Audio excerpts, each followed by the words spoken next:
Assalamualaikum guys and welcome back to Helonfa. Bagaimana cara dia untuk kita membeli kad Touch and Go menggunakan apps Touch and Go e-wallet. Okay, first korang buka dulu TNG e-wallet. Kemudian dekat bahagian sini korang klik e-shop. Okay, klik sini dan korang tekan enhance TNG card yang this one. Kemudian dekat bahagian sini korang kena pastikan korang punya delivery information dekat bahagian sini adalah tepat, sebab dia akan post Touch and Go ni dekat alamat yang korang dah masukkan. Okey, kemudian dekat bahagian order details korang boleh pilih nak berapa kad, 1, 2, 3 ke tak kisahlah.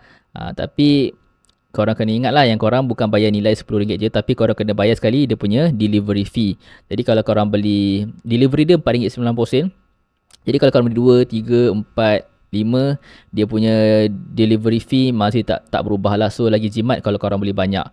Kalau beli satu jadi RM14.90, tapi kalau beli 5, RM54.90. So korang jimat lah kalau korang beli banyak. Okay. Kemudian korang pilih je, korang klik sini I hereby agree to the terms and condition.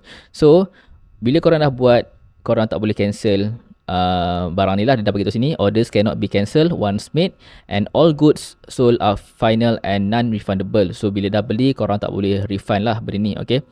So tekan sini dan tekan pay RM14.90. So kat mana dia akan tolak? Dia akan tolak pada korang punya e-wallet daripada apps Touch and Go. So itu saja guys cara untuk korang beli kad Touch and Go menggunakan TNG e-wallet. Sekiranya korang rasa video ini bermanfaat, jangan lupa untuk like, komen dan subscribe channel Helonfa dan jumpa pada next video. Assalamualaikum.